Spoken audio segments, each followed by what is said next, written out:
Hello dear students, you all are welcomed in your today's class. I am Manu Patel from AD Government Girls Inter College Gorakhpur.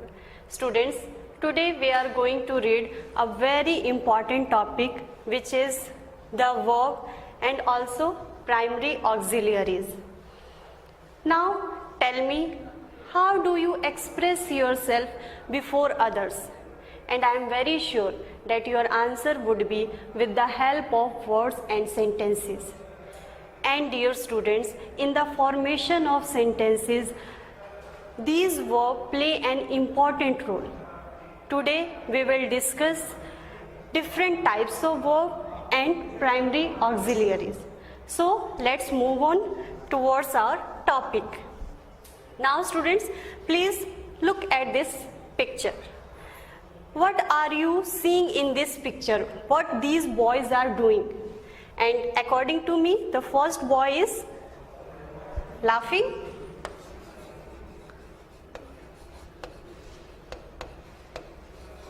And second boy is reading. And third boy is playing.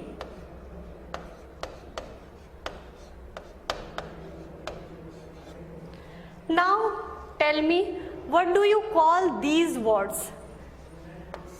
What do you call these words? Students, these words are the verb because these words are showing the work of these boys. ये शब्द इन बच्चों के action को show कर रहा है, इसलिए इन words को हम क्या कहते हैं? वर्ब कहते हैं, क्रिया कहते हैं. Definition देखिए, a verb is that part of a sentence which tells us what the subject performs. Verb जो होता है वो सेंटेंस का वो भाग होता है जो ये बताता है कि सब्जेक्ट क्या कर रहा है, कर्ता क्या कर रहा है, जिसके बारे में बात हो रही है वह व्यक्ति कौन सा काम कर रहा है, मीन्स उसके वर्क को बताता है. एग्जाम्पल देखिए, he laughs. He laughs. इसमें laughs क्या है?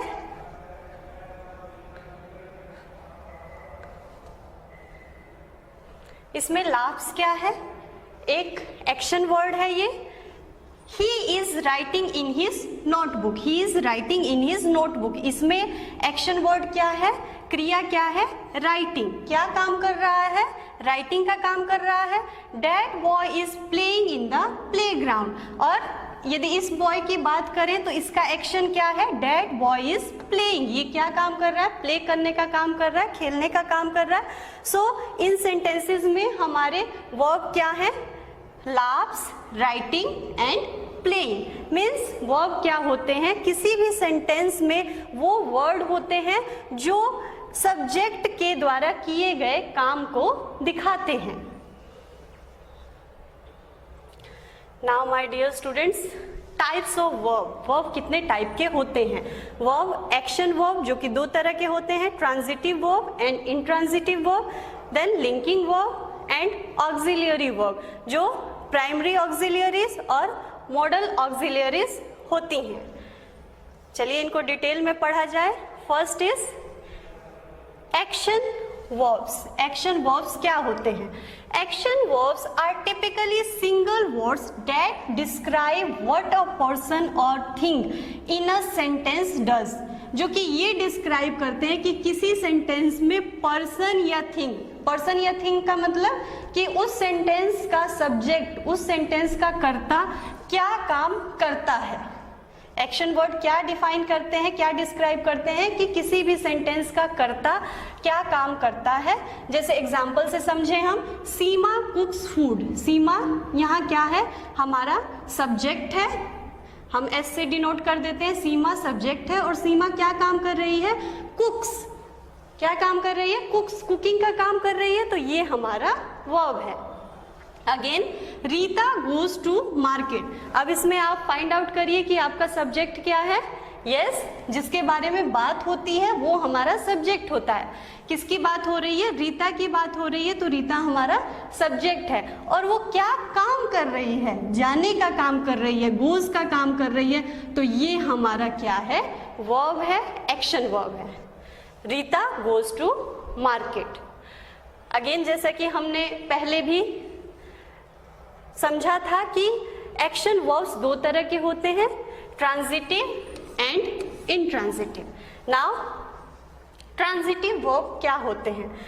ट्रांजिटिव वर्ब वो वर्ब होते हैं, वो एक्शन वर्ब होते हैं जिनका ऑब्जेक्ट उस सेंटेंस में प्रेजेंट होता है। डेफिनेशन देखिए, आपको ज्यादा क्लियर होगा। Transitive verbs are action verbs. Action verbs होते हैं दैट हैव एन ऑब्जेक्ट, जिनका क्या होता है? ऑब्जेक्ट होता है टू रिसीव दैट एक्शन। और वो ऑब्जेक्ट क्या काम करता है? उसके एक्शन को, उस एक्शन वर्ड के एक्शन को रिसीव करता है, प्राप्त करता है। एग्जाम्पल देखिए, आई बेक्ड सम कुकीज। मैंने क्या बनाया?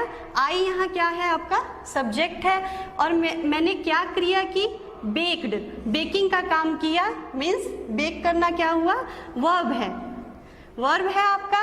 और क्या बेक किया? सम कुकीज। तो ये आपका क्या हुआ? ऑब्जेक्ट है। ये क्या है आपका? Object. I road the bicycle. यहाँ पे क्या काम हो रहा है? रोड करने का, चलाने का।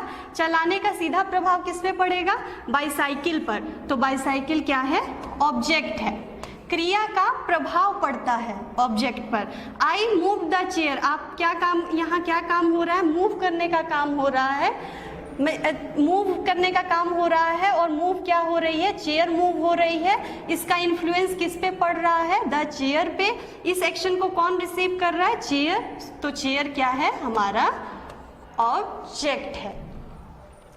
नाउ स्टूडेंट्स, अब क्वेश्चन आता है हाउ टू आइडेंटिफाई। कैसे हम आइडेंटिफाई करेंगे? हमें सेंटेंस रिटन होगा, दिया गिवन होगा, तो हम कैसे आइडेंटिफाई करेंगे कि हमारा ऑब्जेक्ट क्या है?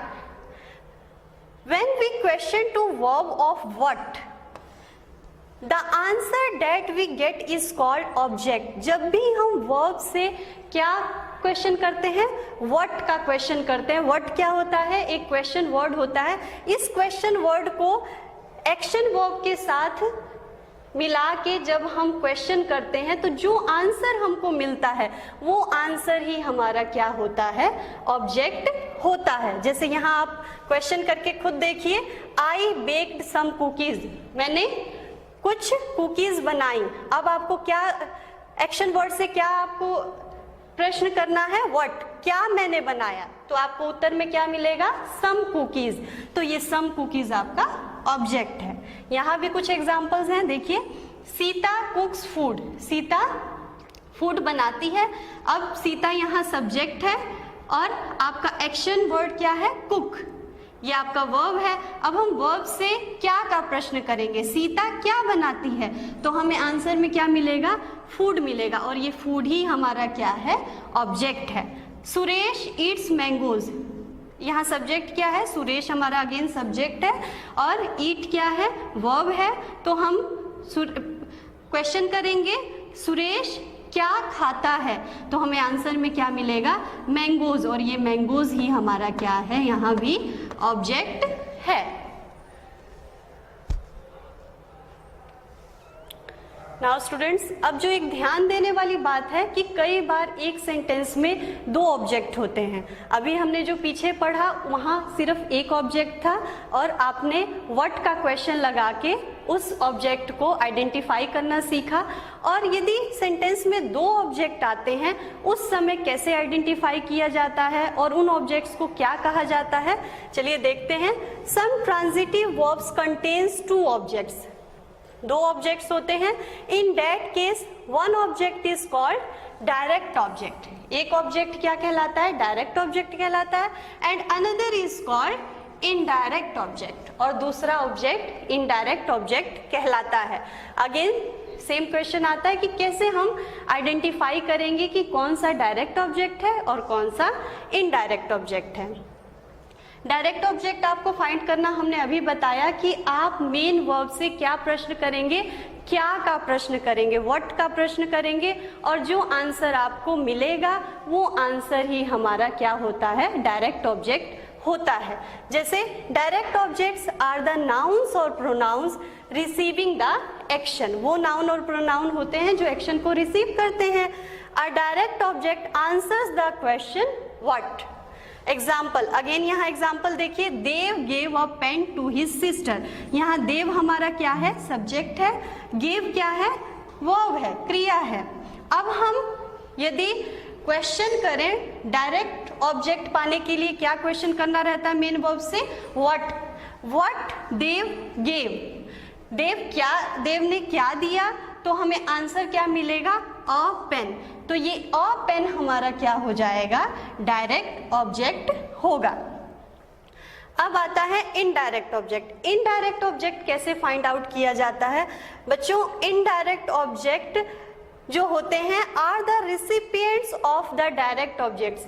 डायरेक्ट ऑब्जेक्ट के रिसिपिएंट्स होते हैं, डायरेक्ट ऑब्जेक्ट को रिसीव करने वाले होते हैं। And indirect object answer the question to whom और फॉर whom।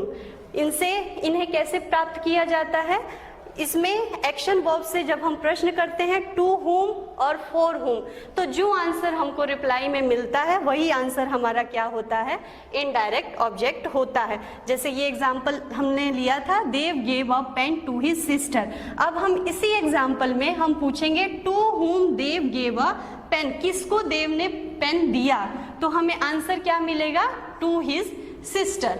और ये टू हिज सिस्टर क्या होगा, हमारा इनडायरेक्ट ऑब्जेक्ट होगा। होप कि आपको समझ आ गया होगा। आगे हम लोग एक्शन वर्ब के सेकंड टाइप की बात करते हैं, जो कि इंट्रांजिटिव वर्ब होते हैं। आपने ट्रांजिटिव वर्ब पढ़ा, ट्रांजिटिव वर्ब वो वर्ब होते हैं जिनके ऑब्जेक्ट होते हैं। फिर आपने ये जाना कि ऑब्जेक्ट भी दो तरह के होते हैं, डायरेक्ट ऑब्जेक्ट और इनडायरेक्ट ऑब्जेक्ट। अब हम इंट्रांजिटिव वर्ब की बात करते हैं। इंट्रांजिटिव वर्ब सिंपली वो वर्ब होते हैं, वो एक्शन वर्ब होते हैं जिनके ऑब्जेक्ट नहीं होते हैं। देखिए definition, intransitive verbs are action verbs but unlike transitive verbs they don't have an object receiving the action। इनके ऑब्जेक्ट नहीं होते हैं। जैसे एग्जांपल देखिए, I laughed, ये I क्या है आपका, सब्जेक्ट है, laughed क्या है, एक्शन वर्ड है, लेकिन यहाँ इसका कोई ऑब्जेक्ट नहीं है। I cried, the book fell, the horse galloped, the sun set। यहाँ सिर्फ सब्जेक्ट है और एक्शन वर्ब है, यहाँ ऑब्जेक्ट नहीं है। इस तरह के जो सेंटेंसेस होते हैं, इस तरह के जो एक्शन वर्ब्स होते हैं, ये एक्शन वर्ब्स क्या कहलाते हैं, इंट्रांजिटिव वर्ब कहलाते हैं, जिनका की ऑब्जेक्ट नहीं होता है। Now students, very important topic, subject verb agreement. जब भी आप सेंटेंस बनाते हैं तो आपका सब्जेक्ट और वर्ब एग्रीमेंट होना बहुत ज़रूरी होता है।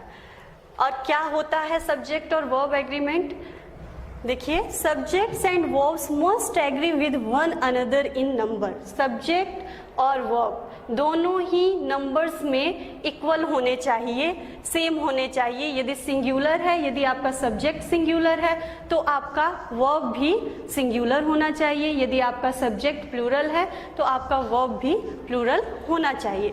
Thus, if a subject is singular, its verb must also be singular. If a subject is plural, its verb must also be plural.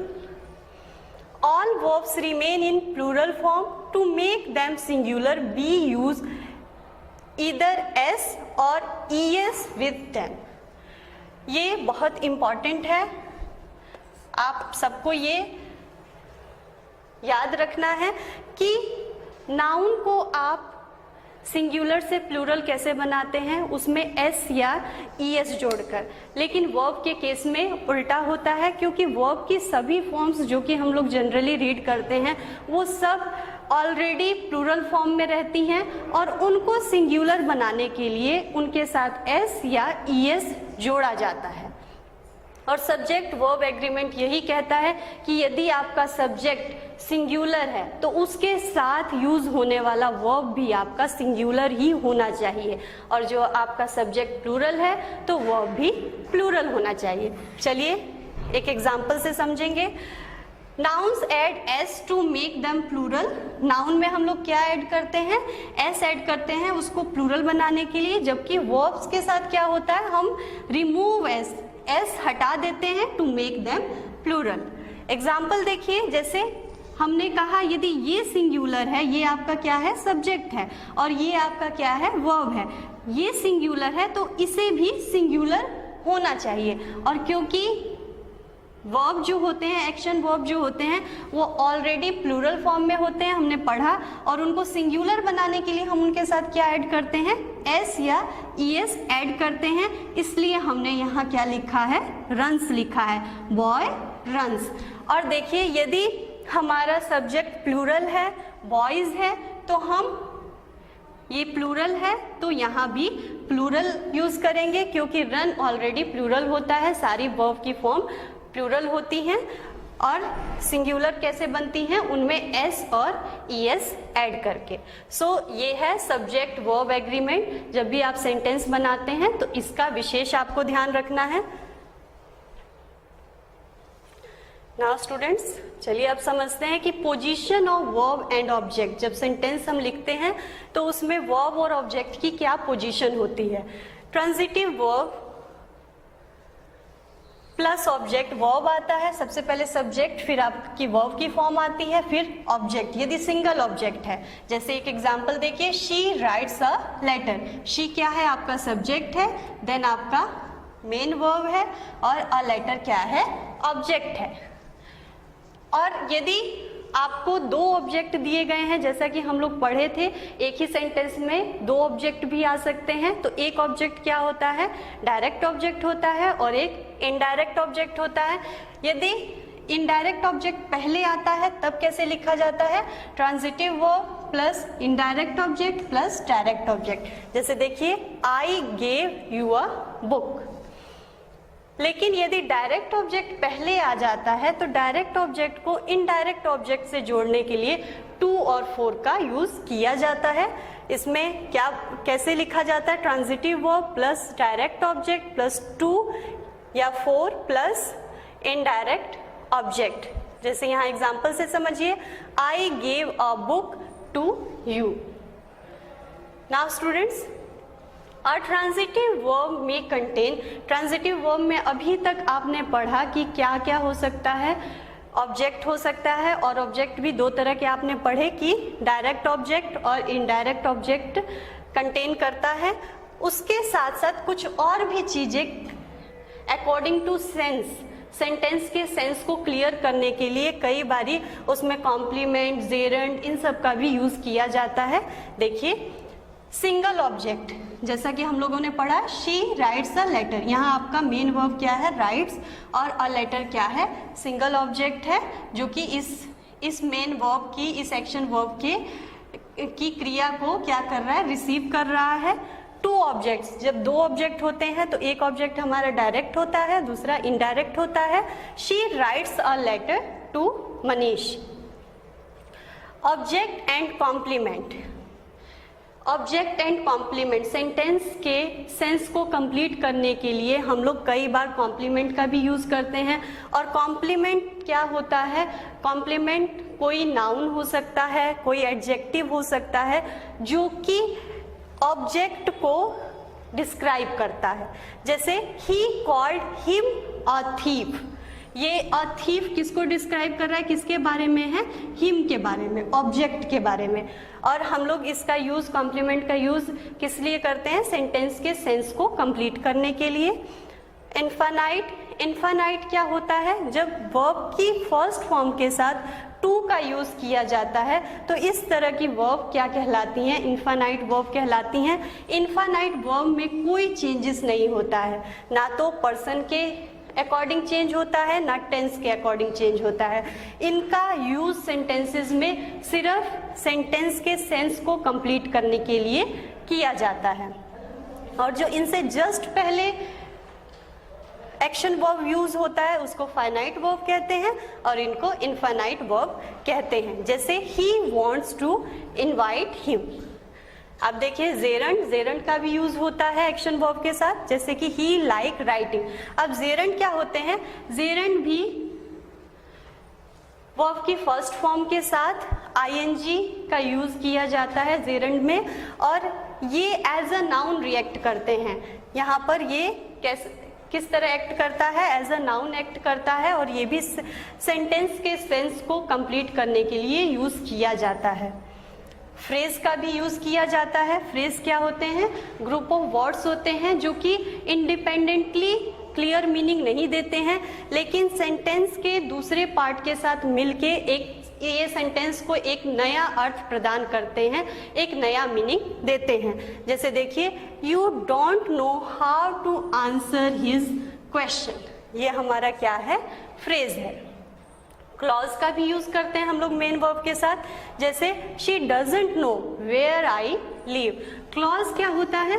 Clause भी ग्रुप ऑफ वर्ड्स होते हैं, लेकिन इनका कंप्लीट सेंस होता है, क्योंकि इनका अपना सब्जेक्ट होता है और वर्ब होता है, और ये भी किसी सेंटेंस के साथ मिलके, दूसरे पार्ट के साथ मिलके ये सेंटेंस को एक नया अर्थ प्रदान करते हैं। सो हम लोग मेन वर्ब के साथ क्या क्या यूज कर सकते हैं? सिंगल ऑब्जेक्ट का यूज कर सकते हैं, टू ऑब्जेक्ट्स मीन्स जिसमें डायरेक्ट और इनडायरेक्ट ऑब्जेक्ट होंगे उनका यूज कर सकते हैं, ऑब्जेक्ट प्लस कॉम्प्लीमेंट का यूज किया जा सकता है, इनफाइनाइट वर्ब का यूज किया जा सकता है मेन वर्ब के साथ, जेरंड का यूज किया जा सकता है, फ्रेजेस का यूज किया जा सकता है, और क्लोज का यूज किया जा सकता है। Now students, our second type of verb is linking verb. Linking verb क्या होते हैं?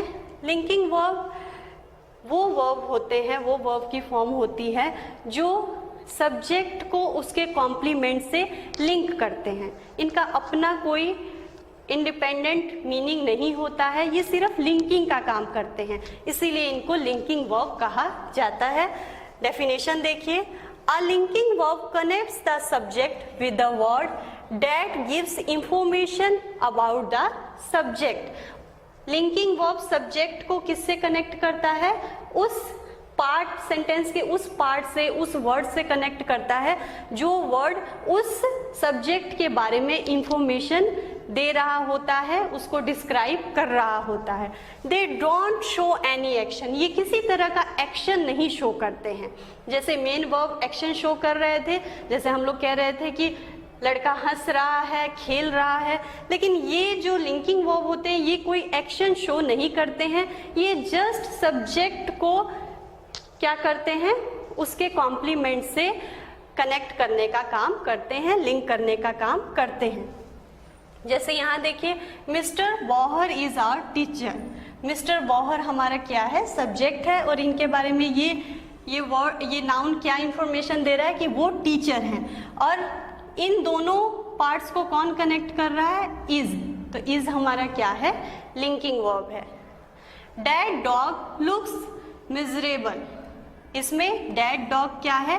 नाउन है, सब्जेक्ट है हमारा, मिजरेबल एडजेक्टिव है, और इन दोनों वर्ड्स को क्या कनेक्ट कर रहा है? Looks.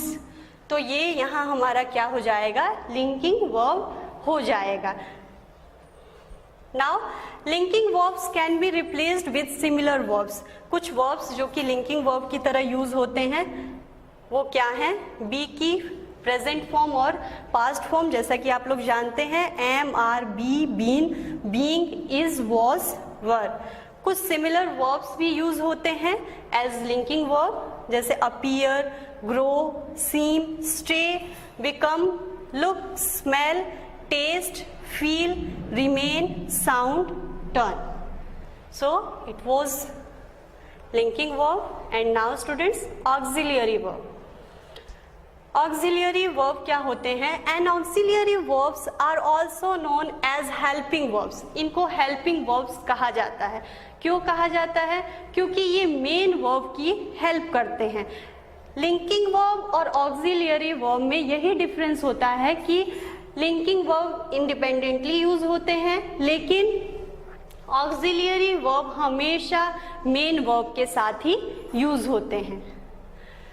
Helping verbs which are used with main verbs to express the form of tense in a sentence. The form of tense. इनका मेन काम क्या होता है? फॉर्म ऑफ टेंस प्रेजेंट करना, मीन्स समय का ज्ञान कराना। कोई भी एक्शन हो रहा है किसी भी सेंटेंस में, ये हेल्पिंग वर्ब हमें क्या कराती हैं? हमें समय का ज्ञान कराती हैं कि वो एक्शन प्रेजेंट में हो रहा है कि पास्ट में हो रहा है। जैसे कि आप लोग प्रेजेंट में कोई एक्शन होता है तो इज लगा के बोलते हैं, पास्ट में कोई एक्शन होता है तो वॉज लगा कर बोलते हैं। He is playing, he was playing. तो ये क्या कराते हैं? समय का ज्ञान कराते हैं। और हमेशा किसके साथ यूज होते हैं? मेन वर्ब के साथ यूज होते हैं। इसीलिए इनको क्या कहते हैं हम लोग? हेल्पिंग वर्ब भी कहते हैं। Auxiliary verbs are of two types. Auxiliary verb two type की होती हैं, primary auxiliaries and modal modal verbs. Example is, am, are, was, were, will, would, can, could, etcetera.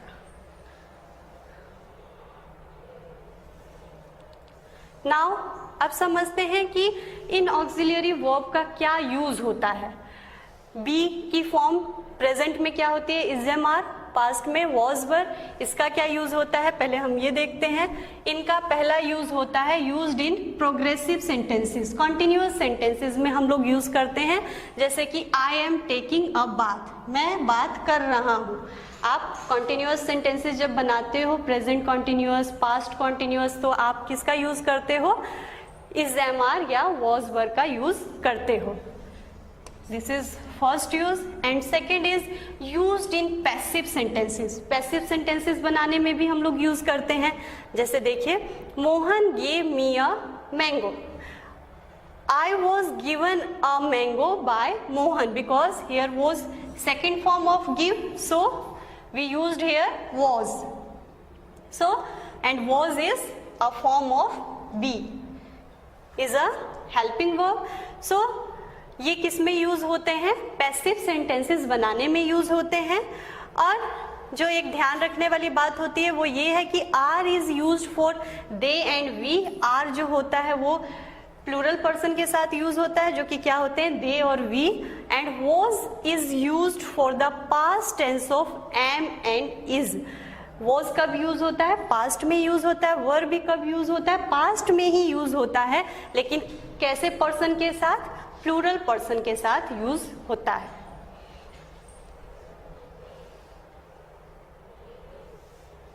Now second, do, does, did as an auxiliary verb.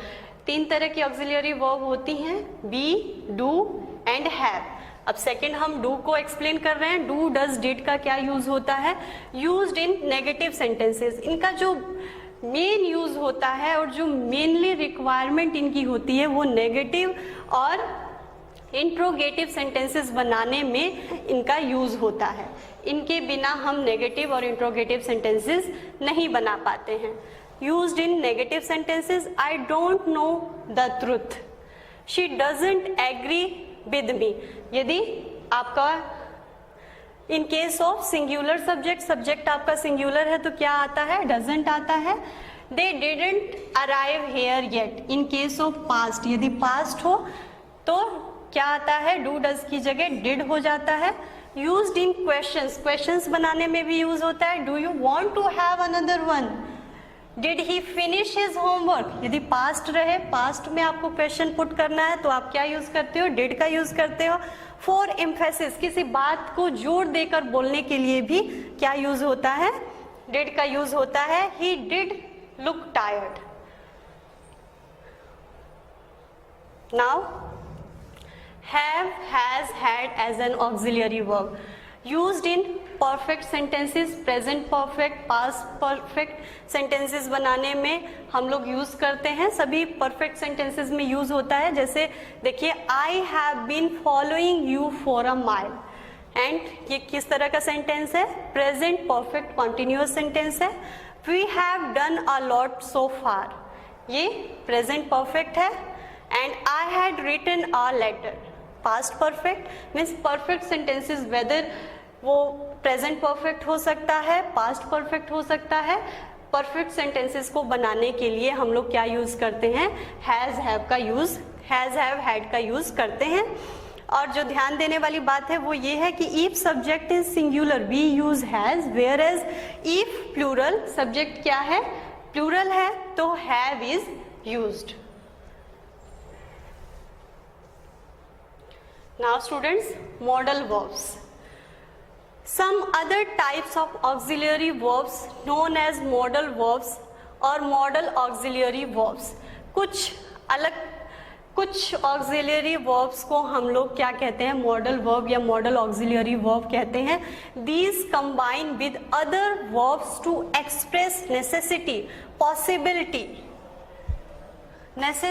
Possibility, intention और ability. ये जो modal verbs होते हैं ये specific reason के लिए use होते हैं, स्पेसिफिक पर्पस के लिए यूज होते हैं, नेसेसिटी के लिए यूज होते हैं, पॉसिबिलिटी के लिए, इंटेंशन के लिए और एबिलिटी के लिए. The modal auxiliary verbs are must, shall, will, should, would, ought to, can, could, may and might.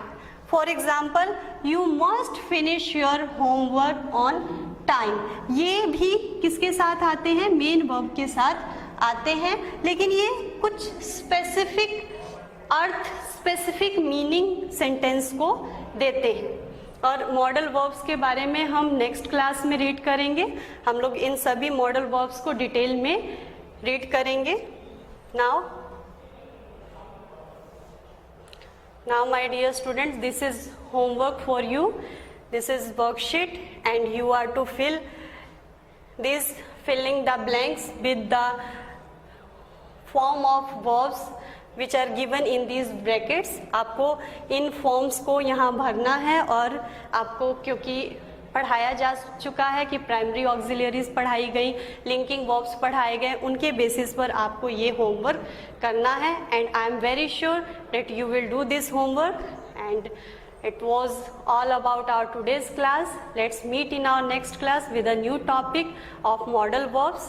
Till then, stay safe, stay home. Thank you.